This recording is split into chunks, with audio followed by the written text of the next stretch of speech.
Welcome, Dolphins fans, haters, and everyone in between to your favorite show discussing the greatest franchise in sports, the Miami Dolphins. This is the PhinsPod. My name is Moose, your host, and it is official. The Miami Dolphins are perhaps the worst team in the NFL right now. From ownership, GM to head coach, whatever vision they claimed to have back in 19, that was all a joke. The Dolphins fell to 1-6 on the year, with 1-7 even likelier, with Buffalo staring us in the face, coming off a loss of their own, and a bye week, so that's wonderful. There really are only a few things we're going to touch on. Yep, some news and notes around the team, as well as our studs and duds, but there's no point really discussing the season at large and what we need to see going forward, because I know I've seen enough. What about you? It's time to get some shit off of our chests. Let's get to it, and let's dive in.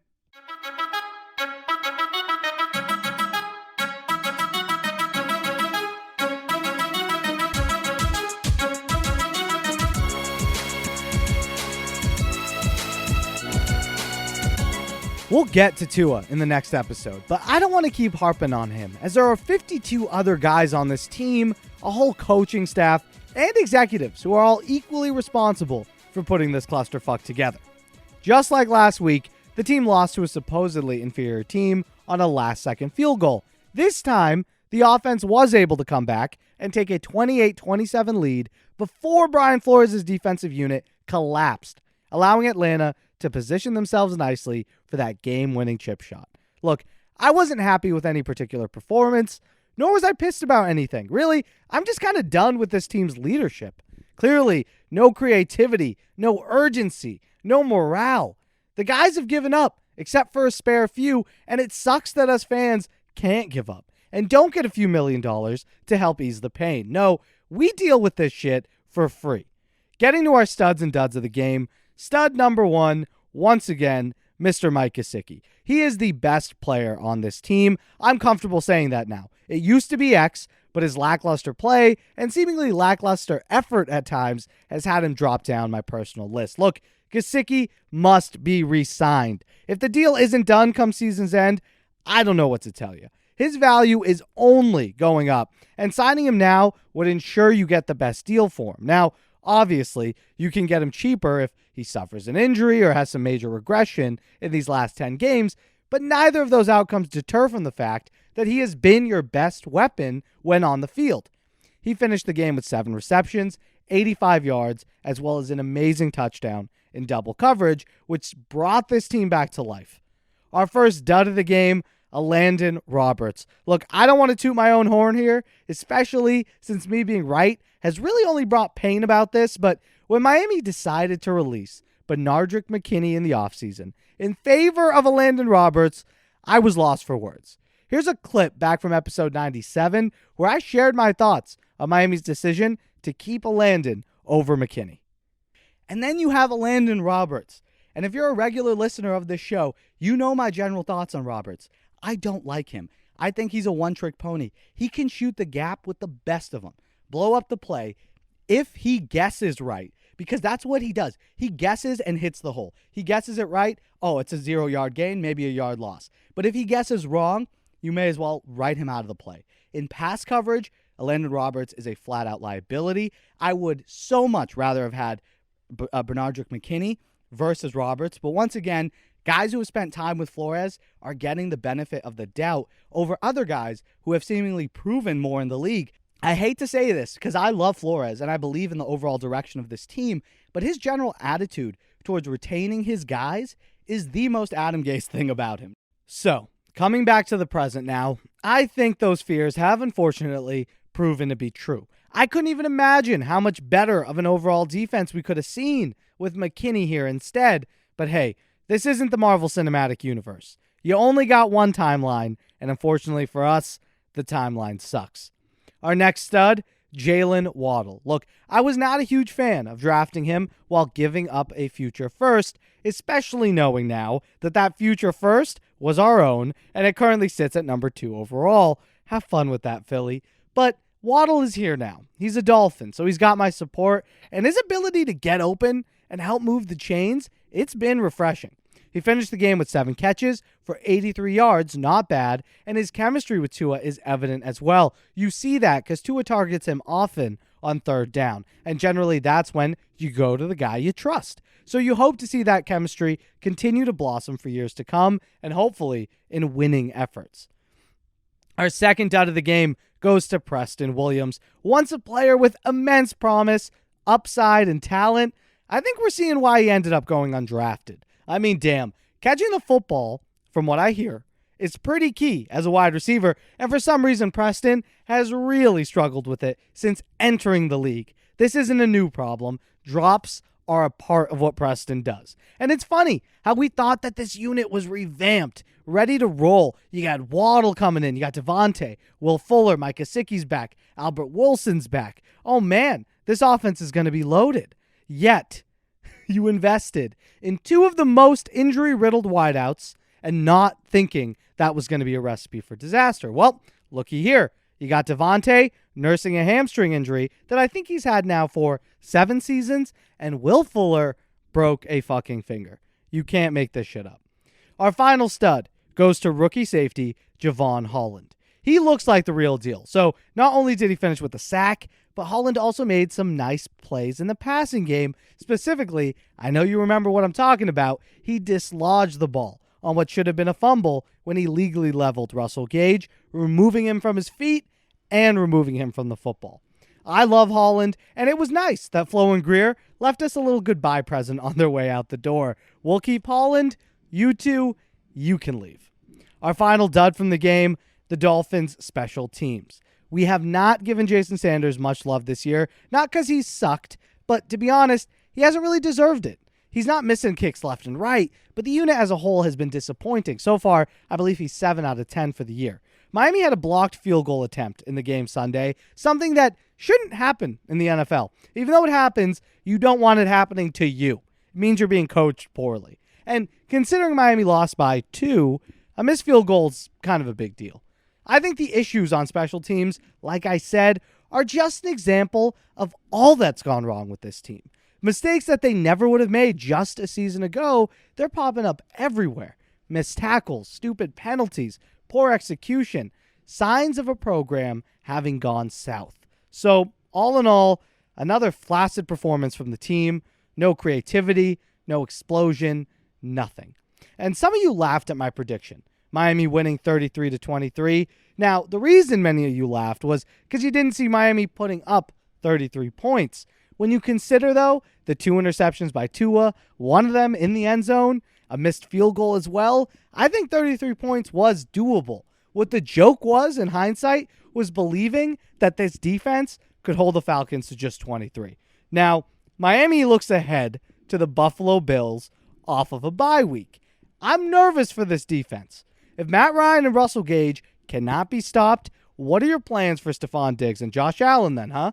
Regardless, I don't think much more can be taken away from the Falcons game as we took from the Jags, because frankly, just like the games before as well, this team is kind of not playing with any identity. There's nothing really to put your finger on. The only shining bright spot has been Tua. Something at large is missing on this team, whether that's veteran leadership like some think, a lack of buy-in guys. Maybe you don't have enough culture guys who keep the locker room focused, on point, kind of like those glue guys. Maybe there's not enough of those. Or maybe questioning the locker room isn't fair.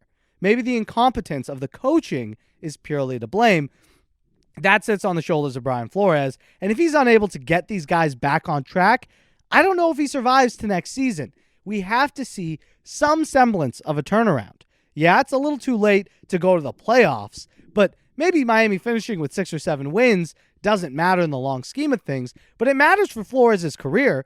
Teams that give in, they don't tend to bounce back. Those teams are destined for mediocrity. You're not going to be a 4-win team this year, come back with the same program, and expect to be a playoff contender. You got to shake shit up. It's not going to be a season that's wasted if you do work hard and end the season strong. If we continue to see flaccid performance and them just fall apart as the season goes along, I don't want anyone back. Now, we'll get more into the Buffalo game in the coming days, but don't be fooled. This iteration of the Miami Dolphins, they look like they can't beat the Bills, but that isn't a certainty. That's not how it used to be. And historically, Miami's dominated the series. Recently, very recently for some reason, this squad shits themselves when they play the Bills. That is yet another thing you got to blame on coaching. We can't seem to figure them out, adjust, or even come up with a fresh game plan, which maybe could, confuse them a little bit, throw them off their heels, just anything. Like, we had to throw out the Wildcat in 08. The way that Buffalo has been spanking us, throw out something crazy, trick plays, anything. But no, despite facing them twice a year, Flores has no solution. Yeah, the Bills have more talent, but this team has beaten or at least put up fights against better teams than they were on paper. Now, not this season, but the Brian Flores Dolphins have done it before. That magic, that energy, that has been what's lost this year. We haven't seen any of that, aside from week 1, when there was a game-winning fumble, and you kind of felt like, this team's the same. Once Buffalo came into town week 2, they just snatched Miami's soul, and I think this game's very important to see if they can get a little bit of it back. Here's the thing as well about this matchup. Tua Tagovailoa is a baller. I believe he is, and he remembers getting knocked out by the Bills.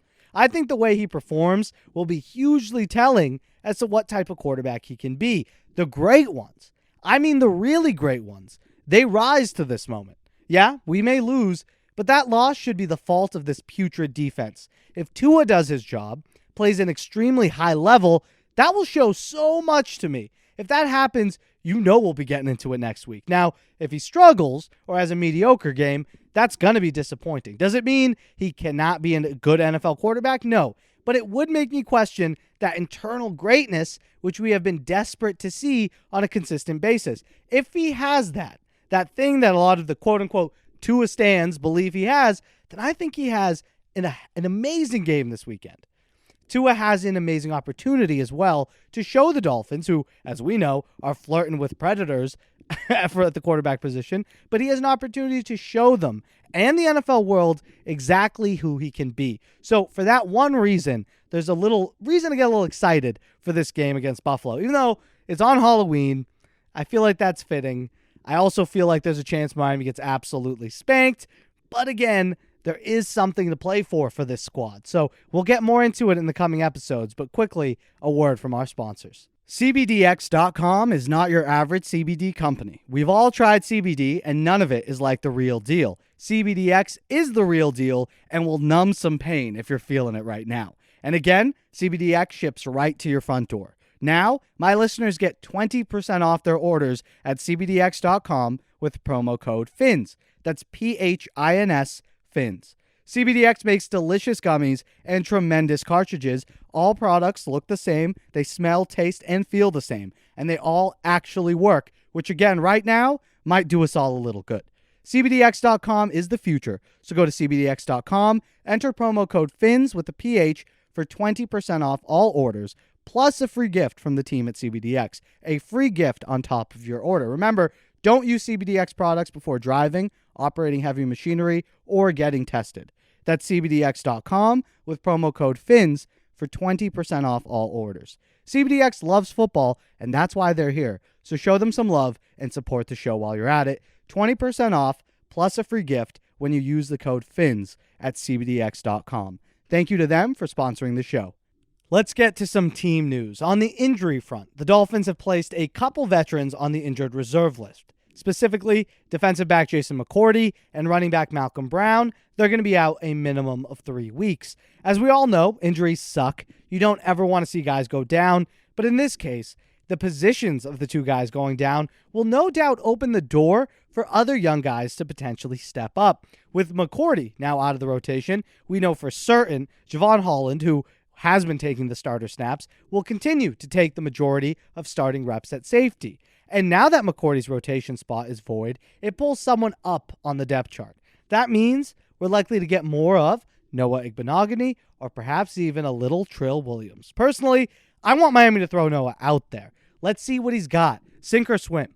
If he blows game to game, you got your answer. If he's a bust and Greer has a pick cemented as such, or is he able to develop with true in-game reps? He flashes some ability, and look at that. We don't have a total failure.